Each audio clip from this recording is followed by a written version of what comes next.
அனைவருக்கும் வணக்கம். நாம் இன்று பார்க்க இருப்பது சரஸ்வதி பூஜை கொண்டாடப்படுவதற்கு பின்னால் உள்ள புராண கதைகள். சரஸ்வதி தேவி என்பவர் யார்? சரஸ்வதி தேவி வித்யையின் தெய்வம், வாணியின் கடவுள், வேதங்களின் தாயார் என போற்றப்படுகிறாள். அவள் கையில் வீணை இருக்கிறது. அதனால் இசை, கலை, இலக்கியம் ஆகியவற்றின் ஆதாரமாக விளங்குகிறாள். 4 கைகள் கொண்டவள். கையில் வேதம், ஜபமாலை, வீணை, கமண்டலம் தாங்கியவள். வெள்ளை தாமரையில் அமர்ந்திருப்பவள். வெள்ளை வஸ்திரம் அணிந்து சுத்தத்தையும் அறிவையும் குறிக்கிறாள். புராணங்களின்படி பிரம்மா உலகை படைத்த பின் அது அமைதியாக இருந்தது. ஆனால் அந்த உலகில் ஒளி, இசை, அறிவு, மொழி, சிந்தனை, கலை எதுவும் இல்லை.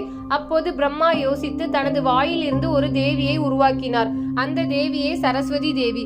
அவள் தோன்றியவுடன் உலகம் முழுவதும் ஒளி, இசை, அறிவு, நாகரீகம், கலாச்சாரம் ஆகியவை பரவின.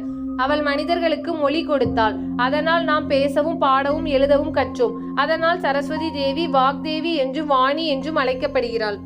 ஒரு புராண கதையில் கூறப்படுவது என்னவென்றால், அசுரர்களையும் தீய சக்திகளையும் வெல்ல தெய்வங்களுக்கு தைரியமும் சக்தியும் தேவையானது. அதேபோல் அறிவும் கல்வியும் தேவைப்பட்டது. அப்போது தேவர்கள் சரஸ்வதி தேவியை வணங்கி அவரிடம் கல்வியையும் கலைத்திறமையையும் பெற்றார்கள்.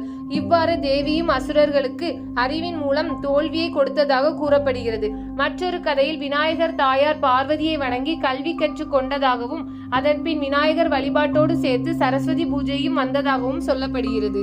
சரஸ்வதி பூஜை எதற்காக கொண்டாடப்படுகிறது என்றால், நவராத்திரியின் 9ஆம் நாளில் சரஸ்வதி பூஜை செய்யப்படுகிறது. இந்த நாளில் புத்தகங்கள், இசைக்கருவிகள், தொழில் சாதனங்கள் அனைத்தையும் தெய்வம் முன் வைத்து வழிபடுகின்றனர். இவ்வளவு நாட்கள் நான் கற்றது, உழைத்தது உன் அருளால் தான். இனி அடுத்தபடி வளர உன் அருள் வேண்டும் என்ற நம்பிக்கையோடு அம்மனை வழிபடுகிறார்கள். சிறுமியருக்கு அன்னதானம் செய்வது, கலைஞர்கள் தங்கள் கருவிகளை வணங்குவது, மாணவர்கள் புத்தகங்களை வைத்து வணங்குவது அனைத்தும் இதன் சிறப்பாகும். சரஸ்வதி பூஜை நாளில் மக்கள் ஓம் ஐம் சரஸ்வதியே நமக என ஜெபிப்பார்கள். இதனால் அறிவு கூடி கல்வி முன்னேற்றம், கலை வளர்ச்சியும் கிடைக்கும். குறிப்பாக மாணவர்கள், ஆசிரியர்கள், கலைஞர்கள், இசைக்கலைஞர்கள் அனைவரும் அம்மனை வணங்குவதை மிக சிறப்பாக கருதுகிறார்கள்.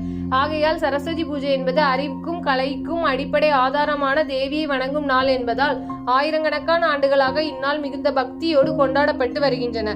தினமொரு கதையில் கதை கேட்ட அனைவருக்கும் நன்றி.